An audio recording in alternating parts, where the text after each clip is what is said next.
여러분 안녕하십니까. 오늘은 재벌 얘기를 해보겠습니다. 왜 새삼 재벌 얘기냐. 네, 한동안 조용했던 조영아 땅콩 사건으로 세상 시끄럽게 했던 대한항공 한진 패밀리 속에서 또 시끄러운 얘기가 나왔죠. 한진을 끌고 있는 고 조양 회장의 아들인 조원태와 그 어머니 이명희 사이에 갈등이 있어가지고 조원태가 어머니 집에 찾아가서 무슨 도자기를 깼느니 유리창을 깼느니 해가지고 여러 가지 이제 언론 보도가 나오면서 자기들이 사과는 했지만, 야, 이게 역시 이 조양호 집안은 아버지가 세상 떠나도 변함이 없구나, 이런 이제 지탄을 받게 되면서 다시 한번 이제 많은 사람들이 이 재벌이라는 사람들이 왜 이 모양인가 얘기를 해서 이제 신년부터지만 제가 재벌 얘기를 좀 하고자 하는데, 우선 그 재벌이 뭐냐 이런 얘기를 들어보겠습니다. 이 재벌은 얼마 전까지는 한 10년 전, 한 15년 전인가까지는 이 재벌 그러면 외신에서 쓸 때 일본 같으면 자이바시로 쓰고 또 영어 같으면 칸그럼 머레이 이렇게 이제 쓰고 그랬는데, 이제는 월스트리트 저널이라든가 외신에서 재벌을 그대로 재벌이라고 씁니다. 왜 재벌이라고 쓰냐? 마치 김치가 영어로도 김치이듯이 재벌을 그대로 재벌이라고 쓰는 이유는 이 재벌이라는 이 개념의 어떤 존재는 대한민국과 우리나라에만 있습니다. 일본에도 있지 않고 미국에도 있지 않고 아주 독특한 존재예요. 그러니까 이제 재벌을 달리 외래어로 표시할 수가 없어. 재벌이라고 그대로 우리말 표식으로 쓰고 그다음에 이제 설명을 어떤 경우는 이 재벌은 이런 거다라고 설명을 하는데, 우리는 그러면 이제 그 재벌이 어떤 것이기 때문에 외국에는 없는 존재인가 한번 제가 말씀드려보죠. 첫째, 이 재벌은 다른 나라와 달리, 다른 나라에서와 달리 엄청난 국민적, 국가적 희생과 보조 또는 노력하에서 탄생한 것이 재벌입니다. 예를 들어보죠. 대한항공. 그러면 대한항공이라는 회사는 원래 KNA였습니다. 그 신용옥이라는 분이 유명한 일제 때 조종사였는데, 그분이 이제 국회의원이라고 그랬죠. 전라북도 고창 분인가 그랬는데, 그분이 KNA를 만들어서 민간 항공사로서 선두를 달리고 아주 기여를 많이 했는데, KNA가 불행히도 북한에 의해서 간첩들에 의해서 비행기가 납북당했고, 그 납북당하는 그 전후에서 KNA가 요새로 치면 이해가 안 되지만 보험을 안 들어놔가지고 그 KNA 회사가 그냥 망해버렸습니다. 보험도 없고 비행기 날아가고. 그래서 이제 그것을 대한민국 정부가 인수했다가 한진그룹, 그러니까 월남에서 돈을 많이 벌으신 조종훈 씨에게 박정희 대통령이 때맡기다시피 해서 시작한 것이 이제 대한항공인데, 칼이죠. 그 공무원 그 당시 60년대, 70년대 저 자신도 마찬가지로 했던 분은 다 경험한 얘기인데, 예를 들어 노스웨스트로 미국을 700불에 간다. 그러면 싸게 갈 수 있는데 공무원들 다 대한항공을 이용해라. 900불에. 그러니까 오히려 싼 비행기를 놔두고 200불을 더 내면서 대한항공을 타고 미국을 간 겁니다. 그러니까 하나의 단적인 점이다마는, 우리는 예를 들어서 현대자동차다. 그러면 현대자동차 폰이라든가 이 자동차를 산업을 육성하기 위해서 또 우리가 해야 되죠. 그래서 외제 자동차를 타면 범죄인처럼 몰았잖아요. 세금을 엄청나게 매기고 외계 차를 타면 나쁜 사람을 막 몰아세요. 이래가지고 또 전자제품 다 마찬가지죠. 냉장고 무슨 테레비 다 그래가지고, 이것은 정부와 국민의 모든 보호 속에서, 모든 노력 속에서 그 큰 기업이 탄생한 겁니다. 예를 들어서 그 당시 60년대 70년대에는 박정희 대통령 계실 때 9월 30일이 저축의 날이었습니다. 기억나실 거예요. 저축의 날은 뭐냐면은 국민학교, 유치원 꼬마들까지 동전도 다 돼지 저금통에 모아가지고 그 돈을 은행에 갖다 주고, 저축을 많이 하는 사람한테 표창도 주고, 그렇게 은행에서 모아둔 저축한 돈을 어떻게 하느냐. 개인이 은행에서 돈 빌려가지고 집을 사고 무슨 땅을 사는 것은 참으로 어려웠습니다. 정부에서 전부 돈을 모아가지고 주로 대기업한테 돈을 도와준 거예요. 그럼 그 대기업이 요즘은 재벌기업이죠. 그 돈 가지고서 외국에서 물자를 사가다가 좋은 물건을 만들고 또 수출하고, 그러니까 대기업을 육성시키기 위해서 전 국민이 노력한 거죠. 국민하고 꼬마들까지 노력한 거예요. 그러니까 재벌이라는 개념의 첫째 조건은 뭐냐면, 바로 그런 대기업을 탄생하기 위해서 전 국민적, 국가적, 사회적 노력으로 결집을 해서 탄생한 것이 재벌이다. 그러니까 이거 외국에 그런 예가 없는 거죠. 그러니까 첫째가 그것이고. 둘째는 뭐냐? 또 재미난 얘기가 이 우리나라의 재벌은 모든 부자의 모든 산업을 다 하는 거예요. 뭐 영화도 관도 하고 영화 제작도 하고 학교도 하고 신문사도 하고 심지어 무슨 뭐 통조림도 만들고 식료품도 만들고 그러지 않습니까? 요새 뭐 중소기업 고리업종 그런 것이 거의 나왔지만 그러니까 외국의 기업 도요타 자동차다. 그럼 세계 제일의 자동차 회사가 도요타인데 도요타는 도요타 자동차만 만드는 거예요. 또 예를 들어서 미국의 무슨 뭐 IBM이다. IBM. 그러면 IBM은 IBM 주변의 그 기구만 또 세계 제일의 화학회사 듀퐁. 그럼 듀퐁 같은 화학제 회사는 그 주변에 관련 산업만 하는 게 우리나라 재벌은 뭡니까? 몽땅 다 하는 거예요. 돈벌이가 되면은 뭐 또 자기들 기업을 보호해서 신문사, 방송사도 하고 말이죠. 그러니까 이 전 세계에 그런 기업이 없습니다. 대기업이 모든 업종에 다 넣어서가지고 돈만 벌 수 있으면 또 자기들이 필요하다면 뭐 손 벌려가지고 안 하는 게 없어요. 야구단도 만들고 말이죠. 축구단도 만들고 말이죠. 그러니까 이 재벌의 두 번째 개념은 손 안 대는 분야가 없다. 그게 재벌입니다. 그러니까 외국에 없는 거죠. 세 번째는 뭐냐? 대를 이어서 예를 들어 정주영이다, 이병철이다, 무슨 뭐 구인회다. 그러면 이제 이분들이 다 현대, 삼성, LG그룹의 창업자들인데 뭐 대를 이어서 2대, 3대, 4대 막 내려오는 거예요. 그 패밀리 족벌 경영이죠. 그러니까 수년 전에 기억나시겠지만 거의 동시에 우리나라 제1의 부자 이건희 그때 건강하실 텐데요. 또 제2의 부자였던 정몽구 씨 현대자동차 두 분이 거의 동시에 탈세로 검찰에 기소가 된 일이 있습니다. 그리고 정몽구 씨는 구속까지 됐었고 잠시 금방 나왔지만 그러니까 좀 우습잖아요.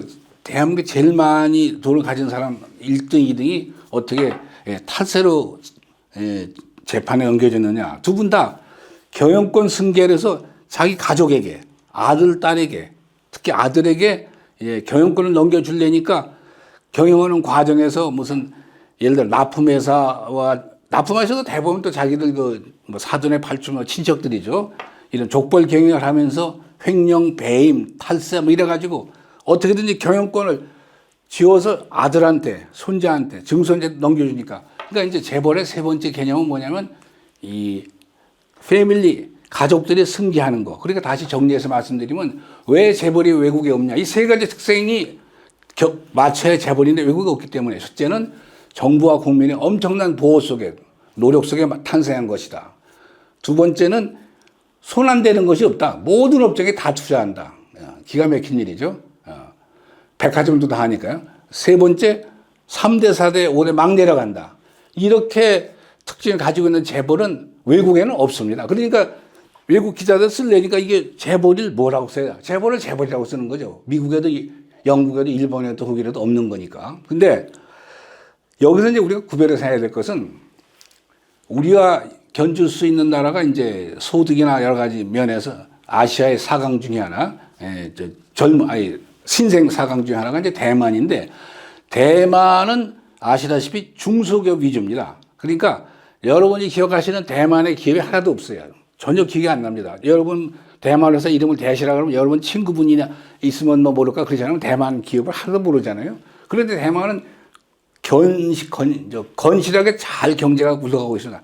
중소기업 위주. 근데 이제 장단점이 있어요. 그런 대만식의 중소기업 위주냐, 우리나라의 재벌 기주냐. 대만 사람은 우리 또 대기업을 아주 부러워하죠. 세계적 기업들이 이제 몇 개 있으니까. 근데 이제 그것이 장단점이 있다 하더라도 우리가 구별해야 할 것은 우리가 가지고 있는 그런 재벌 기업에는 대기업. 이것은 우리의 자랑입니다. 삼성이 우리의 자랑이요. LG, 현대, 뭐 지금 망했으면 대우 다 우리의 자랑이었죠. 근데 그것에 대해서 뭐 해코지 한다거나 그런 생각이 전혀 없고 저도 아주 잘하면 생각하는데 이제 문제는 그것을 경영하는 사람들이 뭐 드라마라든가 뭐 저는 TV 드라마는 잘 안 보지만 무슨 재벌 상속가의 비밀이라든가 출생의 비밀 뭐 재벌이 가지고 있는 사회적인 그 위화감 비난의 적 이것은 얼마나 많습니까? 제가 이제 아까 한진 조씨 일가 얘기부터 시작했지만 꼭 그분들뿐이 아니에요. 재벌가 거의 예외 없이 많은 사회적 빈축을 사고 있습니다. 그렇다면 이걸 어떻게 할 것이냐? 이건 이제 구별해서 봐야죠. 구별해서 그러니까 기업으로서의 재벌은 우리가 자랑스럽고 이건 우리 모두의 기업입니다. 그것은 삼성이나 현대가 뭐 이 씨나 정 씨 집안 것만이 아니라 우리 전 국민의 것이니까 또 대한민국 경제가 재벌 위주로 성장해 왔으니까 이것이 잘못되면 우리 경제가 쓰러지는 거죠. 그러니까 잘 돼야 되죠. 그러나 이제는 대를 물려가지고 그렇게 재벌가의 사람들이 국민의 빈출을 받는 사회적인 그 잘못을 눈살 찌푸리게 하는 행동을 더 이상 용납해서는 안 될 겁니다. 그러니까 재벌은 대기업은 대기업대로 성장해 나가도록 우리 국민적인 성원을 하되 다만 그것이 어떤 몇 사람 재벌가의 사람들에 의해서 농단되는 것은 용서해서는 안 되겠습니다. 그것은 원칙적으로 불가능한데 왜 재벌가의 사람들이 농단이 가능하냐면 그동안 특히 세무당국, 정권을 담당한 사람들이 세무당국이 엄격히 상속세, 증여세, 그게 얼마나 가혹합니까? 상속세, 증여세가 얼마나 많은데 그것만 특별법을 만들 것도 없습니다. 상속세, 증여세만 제대로 부과하면은요, 재벌가의 사람들이 4대, 5대 내려가면서 상속해가지고 기업을 승계할 수가 없죠. 불가능합니다. 중소기업 승계도 안 되는데 무슨 재벌 승계가 되겠어요. 그러니까 구별해서 재벌 기업은 전부 국민이 소환하고 자랑 생각하고 키워나가되 재벌가의 사람들이 그런 횡포를 못하도록 그것을 방임한 것은 역대 정권이 거기다가 정경유착이었죠. 정권과 재벌이 야합하고 농나가소리 해가지고서 그걸 허용하기 때문에 그런 재벌가의 사람들이 마치 뭐 전제군주 시절의 왕족처럼 또 그 이상의 행적을 쌓고 또 비난을 받아온 건데 이제 그것은 절대로 앞으로 우리가 국민적으로 용납해서는 안 되겠습니다. 어떤 사람은 이런 얘기도 해요. 쥐 없는 회사는 다 망한다. 그건 아니죠. 제가 60년에 서울법대를 처음 입학했는데 그때 상법 교과서에 뭐가 나와 있었냐면 지금은 더 강화됐죠. 주식회사를 소개하면서 주식회사는 소유와 경영이 분리되는 것이 대전제라. 바꿔 말하면 주식회사는 주주들이 많이 있는데 그 사람은 소유자하고 떨어져 있고 경영은 전문 경영한테 맡기고 그것이 마치 민주국가에서 행정, 입법, 사법부가 나뉘듯이 소유와 경영도 나뉘어야 그것이 주식회사가 크게 성장한다.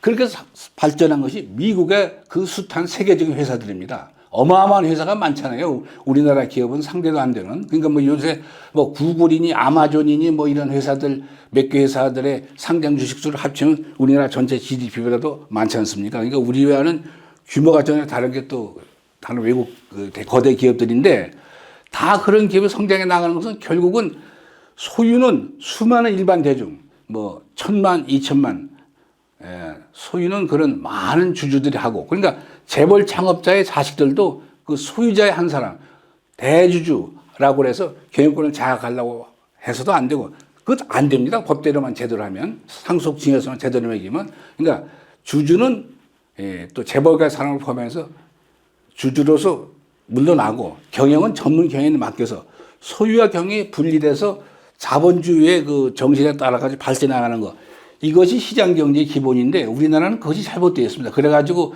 자꾸 이 재벌가에서 분란이 나고 이제 지들끼리 그 형제끼리 남매끼리 부자간에 또 소송하고 그러는데 우리는 어떻든 간에 기업으로서의 재벌은 존중하고 키워나가야 되지만 재벌가의 사람들의 잘못 이것은 엄격히 단죄하고 또 특히 기업 승계 과정에서 탈세를 철저히 막아가지고 이제는 이것이 사회주의 정신이 아닙니다. 이거는 어디가 자본주의 정신의 기본이 주식회사는 소유와 경영의 분리다. 이걸 잊지 말고 우리가 의원이 재벌가의 사람들의 잘못을 조금도 용서하지 말고 아주 엄벌하고 규탄하고 그 대신 기업으로서의 재벌을 키워나가야 된다. 이런 말씀을 드리고 싶습니다. 네, 감사합니다.